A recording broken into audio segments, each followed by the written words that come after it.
Alors, voici du coup, suite à un petit problème technique, la deuxième partie de la proportionnalité. Donc, on vient de voir comment, qu'est-ce qu'une situation de proportionnalité. Donc, deux grandeurs sont proportionnelles s'il existe un coefficient de proportionnalité. Et donc là, en classe, je vous aurais proposé donc ce tableau à compléter. Ce tableau à compléter, donc moi, je vous ai mis du coup plusieurs façons de le faire. Mais si vous ne l'avez pas fait, si vous voulez le faire en même temps que la vidéo, moi ce que je vous conseille, c'est dans un premier temps, essayer de le compléter. Ensuite, dans un deuxième temps, essayer de le compléter avec les méthodes qui sont données. Donc il y a trois méthodes, le coefficient de proportionnalité, la linéarité et le produit en croix. Alors vous voyez juste ici, petite rectification parce que j'avais ajouté une case et j'ai oublié de rectifier, que cette méthode sert pour la colonne 5. Donc celle-ci c'est la première, deuxième, troisième, quatrième, cinquième, et donc celle-ci ça sera la sixième. Donc il y a un petit décalage qui s'est créé. Voilà. Donc dans un premier temps, le coefficient de proportionnalité, comment on le calcule? Déjà on le définit comme étant le coefficient multiplicatif qui permet de passer de la première ligne à la deuxième ligne. Alors généralement je le note A. Avant, dans les classes, quand j'avais des cinquièmes et des sixièmes, je le notais point d'interrogation parce qu'il va vérifier ce qu'on va appeler, nous plus tard dans les prochains chapitres, une équation, c'est-à-dire une opération à trous. Comment on définit cette opération? Grâce aux deux données qui sont connues. Il faut absolument, pour connaître le coefficient de proportionnalité, soit il est donné dans une phrase et on verra notamment son sens, soit il faut connaître un nombre de la première ligne associé à un nombre de la deuxième ligne. Et donc ainsi, on va pouvoir le calculer. Parce que tout simplement, si je multiplie la masse ici, et donc, donc la masse et le prix sont de grandeur proportionnelle, si je multiplie la masse par le coefficient de proportionnalité, je suis censé trouver le prix. C'est pour faire un parallèle avec ce qui se passe au supermarché. Au supermarché, quand vous y allez avec maintenant votre masque, vos gants et tout ça, vous prenez par exemple vos pommes, il y a un prix au kilo qui est affiché. Vous prenez vos pommes, vous les mettez dans un sachet, vous les pesez, ça vous affiche une masse. Et suivant le prix au kilo, c'est ce qu'on appellera le coefficient de proportionnalité, ça vous ressort un prix. Vous cliquez sur le bouton, ça vous sort le prix directement. C'est tout à fait de la proportionnalité. Et donc du coup, ce qu'on va chercher ici, nous justement, c'est le prix au kilo. C'est-à-dire ce qu'on appellera plus tard le coefficient, le retour à l'unité. Donc, ce qu'il vérifie, je vais suivre la flèche. Si je multiplie 5 kg par ce coefficient, je suis censé trouver 6 euros. Donc 5 fois ce coefficient-là égale 6. C'est ce qu'on appellera plus tard une équation. Comment trouver ce nombre-là? Je réfléchis un petit peu. Et pour réfléchir un petit peu, je vais vous donner un exemple un peu plus simple. Si je vous avais donné 5 fois ce prix égale 10, vous m'auriez dit que ce prix au kilo vaut 2, puisque vous auriez deviné la réponse. Maintenant, si ce prix valait 2 et que je connais les nombres 5 et 10, comment je peux deviner par une opération le 2 à partir des 10 et de 5? En calculant 10 divisé par 5. Donc, moi, ce n'est pas 10, mais bien 6. C'est-à-dire que pour me poser la question par combien faut-il que je multiplie A pour obtenir 6, par combien faut-il que je multiplie 5 pour obtenir 6? C'est tout simplement 6 divisé par 5. Donc, le calcul du coefficient, c'est tout simplement ici le prix divisé par la masse, mais de façon générale, le nombre de la deuxième ligne divisé par le nombre de la première ligne. Et ça me permet de trouver le coefficient qui me permet d'aller de bas en haut. De haut en bas. Voilà. Donc, ici, 6 divisé par 5, ça me donne 1,2. Ça signifie, et je l'ai dit plusieurs fois, que ça correspond au retour à l'unité. C'est-à-dire que mon kilo va coûter, mon prix au kilo, c'est de 1,2 €. Donc, ce qu'on va appeler le coefficient de proportionnalité, c'est ce qui va correspondre au retour à l'unité. Imaginons que j'ai un temps et un volume, par exemple. Imaginons temps en heure, volume en litres. Si j'ai une unité au niveau du temps, le coefficient qui me permet de passer de là à là, c'est fois 2,5. Pour passer de 1 à 2,5, évidemment, je fais fois 2,5. Le 2,5 qui est le coefficient, c'est 2,5 litres par heure. C'est ce qui correspondrait à ce qu'on appelle un débit. Le coefficient de proportionnalité 2,5 correspond au 1 de la première ligne, c'est-à-dire le retour à l'unité. 2,5 litres pour une heure. Ici, c'est 1,2 €, donc que je peux le noter dans le tableau. 1,2 € pour 1 kilo. Et donc au passage, dans l'autre sens, je peux diviser par 1,2. C'est ce qui va me permettre d'ailleurs de trouver la masse de 15. La masse de 15 euros. Pour trouver la masse de 15 euros, qu'est-ce que je vais faire? Je vais tout simplement calculer 15 divisé par 1,2. 15 divisé par 1,2, ça va me donner donc le prix ici. Et ça me permet en même temps de vous rappeler comment on pose 15 divisé par 1,2. Donc ici, vous rajoutez pour trouver la masse de 15 euros. Combien de kilos j'ai avec 15 euros? Je calcule 15 divisé par 1,2. 15 divisé par 1,2, je vous rappelle, ce qu'on fait, c'est qu'on marque ça sous forme d'écriture fractionnaire qu'on transforme en fraction. Ça fait 150 sur 12. Je pose donc ma fraction 150 sur 12, que je peux simplifier ou pas, ou que je pose la division. Et 150 divisé par 12, dans 15, j'y mets une fois 12, il reste 3. Dans 30, j'y mets 2 fois 12, 24, il reste 6. Je mets une virgule, je descends à 0 dans 60, j'y mets 5 fois 12, et ce qui va me donner donc 12,5. Donc, ce qui veut dire qu'avec 15 euros, je peux obtenir 12,5 kg. Donc là, on voit les deux utilisations du coefficient de proportionnalité. Ça me permet de trouver tous les nombres de la deuxième ligne. D'ailleurs, je pourrais trouver n'importe quel autre nombre, mais je vais utiliser d'autres méthodes. Parce que pour trouver ce nombre-là, il faudrait que je fasse 2 fois 1,2. Pour trouver ce nombre-là, il faudrait que je fasse 7 fois 1,2. Pour trouver ce nombre-là, il faudrait que je fasse 11 fois 1,2. Donc évidemment, on peut se poser la question, la légitimité de se dire, ça sert à quoi les autres méthodes? C'est juste que le coefficient de proportionnalité ici est relativement simple, notamment relativement simple à calculer. Mais ce qu'il faut savoir, c'est qu'il y a des méthodes qui sont encore plus rapides. Et l'objectif de ce chapitre, pour compléter un tableau, et il va falloir le faire avec des fractions et des nombres décimaux, c'est être capable de le faire sans calculatrice. C'est ce que j'ai fait ici d'ailleurs. Et le 12,5 là d'ailleurs, n'est peut-être pas la meilleure façon de l'obtenir. Mais voilà, en tout cas, ce qu'il faut bien comprendre, c'est que ces méthodes vont être données pour vous donner un panel justement d'objectifs à atteindre. Si vous restez sur un, pourquoi pas? Mais attention à la difficulté des calculs, notamment à la difficulté des calculs de cette méthode-là qui fonctionne également toujours. Il va falloir être vigilant. L'objectif, c'est réussir à le compléter, ce tableau, réussir à résoudre des problèmes avec notamment le fait de créer des tableaux, ça rajoute une étape supplémentaire. Mais essayez de maîtriser un maximum de méthodes, ça vous permettra d'être efficace et de gagner en temps notamment.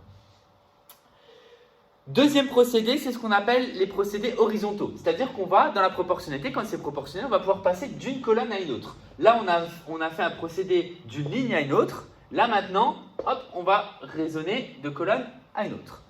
Une colonne, on ne peut pas lui additionner un nombre. Ça, ce n'est pas possible. Par contre, on va pouvoir faire deux choses sur une colonne. Première chose, on va pouvoir se dire, cette colonne-là, je l'obtiens en multipliant celle-ci par un nombre. Cette colonne-là, je l'obtiens en divisant celle-ci par un nombre. Ça, c'est des opérations qui sont faisables. Donc, j'ai le droit de multiplier ou diviser une colonne par un nombre. C'est ce qu'on appelle procédé horizontal. Par exemple, ici, alors là, c'est un exemple un peu bête parce que je pars de 1, donc je pourrais le faire avec n'importe quel. Mais pour trouver 2, je peux dire tout simplement, si je connais le prix d'un kilo, le prix de 2 kilos, c'est le double. Donc, je multiplie tout simplement cette colonne par 2. Et ça sera important de schématiser, c'est pour ça que je laissais un peu de place au-dessus du tableau, voire en dessous, de schématiser par des opérations. C'est-à-dire d'expliquer au correcteur comment vous faites. Pour trouver le prix de 2 kilos, si on n'a pas évidemment le coefficient de proportionnalité, je vais tout simplement prendre le prix d'un kilo et multiplier par 2. Donc, pour trouver le prix de 2 kilos, il suffit de multiplier par 2 la colonne du prix d'un kilo. Donc, le prix de 2 kilos, ça va être 1,2 fois 2, c'est-à-dire 2,4 euros. 2,40 €. Donc là, procédé, hop, je peux passer de celui-là à celui-là en multipliant par un nombre. Alors, je pourrais passer de 1 à 5 en multipliant par 5. Je pourrais passer de 1 à 7 en multipliant par 7, de 1 à 11 en multipliant par 11. Évidemment, il y a plusieurs façons de faire. À partir du moment où de toute façon on a le 1, c'est-à-dire qu'on a le coefficient de proportionnalité, les procédés horizontaux n'ont pas trop de sens. Mais à savoir en tout cas à retenir cette méthode. Alors, on va plus souvent passer de 2 à 8 par exemple, ou de 2 à 10, et donc du coup essayer de faire des opérations simples. Maintenant, autre procédé horizontal, cette fois-ci qui va mettre en jeu 3 colonnes. 2 colonnes connues pour en trouver une troisième. Qu'est-ce qu'on peut se dire? Imaginons que je vais faire des courses. Au final, je vais faire des courses pour un certain nombre de personnes. J'achète la quantité qu'il me faut pour ce nombre de personnes et je me rends compte qu'au final, j'ai d'autres invités entre-temps qui arrivent. Donc, j'ai besoin d'ajouter un certain nombre de kilos en plus. Donc, qu'est-ce que je vais faire? Imaginons que dans un premier temps, j'achète 2 kilos et qu'après, je reçois encore beaucoup plus de monde et finalement, je rachète 5 kilos. Au total, j'aurai acheté 7 kilos. Et donc, du coup, comment j'obtiens le prix de 7 kilos? Tout simplement en additionnant le prix de 2 kilos avec le prix de 5 kilos. Donc, pour obtenir une troisième colonne, je peux très bien, et là c'est dans le seul cas où je peux faire une addition voire une soustraction, je peux très bien me dire, je combine 2 colonnes en les additionnant ou en faisant une soustraction pour obtenir une troisième. Donc par exemple, avec le prix de 2 kg et le prix de 5 kg, je les rassemble ces 2 colonnes-là, donc je dis que je les mets ensemble, et je vise la colonne 7 pour dire que je les additionne. 2 plus 5, ça fait bien 7. Donc le prix de 2 kg plus le prix de 5 kg, ça fera bien le prix de 7 kg. C'est-à-dire que le prix de 7 kg va être égal à 8,40 €. Donc pour obtenir le prix de 7 kg, il suffit d'additionner le prix de 2 kg et de 5 kg. Donc le prix de 7 kg est de 2,4 plus 6, c'est-à-dire 8,40 €. Donc vous voyez que ça demande des calculs extrêmement simple à partir du moment où ils sont repérés. Et vraiment, s'il y a une méthode à favoriser, je pense, c'est vraiment celle-ci. Avec celle-ci, c'est des simples opérations, x2, x3, divisé par 2, divisé par 3, des simples opérations réalisables de tête, généralement, ou des additions qui permettent astucieusement de trouver des colonnes qui permettront peut-être d'en débloquer d'autres. Donc vraiment, si vous pouvez axer, c'est pas toujours faisable, c'est le problème de cette méthode, si vous pouvez axer vos recherches dans un premier temps sur des astuces avec la linéarité de la proportionnalité, c'est bien mieux que d'utiliser la méthode A ou la méthode C. La méthode C, on ne l'a pas vue sous forme de tableau, on l'a vue sous forme de fraction. Mais ce que je voulais vous montrer, c'est qu'au final, là j'ai mis des tableaux, mais j'aurais très bien pu mettre un trait de fraction ici, 1 égale un trait de fraction ici. C'est exactement la même chose de dire que 5 sixièmes égale 11 sur x que de dire que je cherche à trouver ce nombre qui est là en sachant que je connais les 3 cases qu'il y a autour. Alors déjà, on va se poser la question pourquoi j'ai choisi 5, 6 et 11. Alors 11, c'est la seule case qui me manque. Pourquoi je n'ai pas choisi celle juste à côté? 2 raisons. Première raison, le 8,4, c'est une valeur qui est en rouge. Ça veut dire que c'est une valeur que vous avez calculée. Alors, je ne dis pas qu'il ne faut pas se faire confiance et pas faire confiance en ces calculs, mais en l'occurrence ici, il faut toujours, c'est mieux en tout cas, se baser sur des valeurs qui sont sûres, c'est-à-dire des valeurs de l'énoncé. C'est pour ça que j'ai choisi 5 et 6. Et deuxième raison, 5 et 6 en plus, ce sont des valeurs très simples. Alors que là, 7 et 8,4, vous allez voir qu'en termes de calcul, ce que je vais devoir faire ici, ce n'est pas très compliqué non plus, mais ça va demander une certaine dextérité de calcul et avec des nombres décimaux, c'est toujours plus difficile pour vous. Donc ici, prenez les données de l'énoncé ou alors prenez des données sûres, entières, si possible, ça sera faisable. Mais en tout cas, ce que je veux dire, c'est que pour calculer la valeur là et faire mon produit en croix, je ne suis pas obligé de me baser sur la colonne qui est juste à côté. Je peux très bien, du moment qu'un tableau est proportionnel, prendre cette colonne-là avec la première si je veux. Il n'y a pas d'ordre. Les colonnes, je les range dans l'ordre que je veux. D'accord? Ça, c'est important à comprendre. Maintenant, comment ça va fonctionner? Qu'est-ce qu'on avait dit sur le produit en croix? Je vous le rappelle. On avait parlé de produits verts et de produits rouges. Je ne sais pas si ça vous dit quelque chose. En gros, on avait écrit les diagonales. J'entoure la première diagonale ici, en rouge. J'entoure la deuxième diagonale en vert.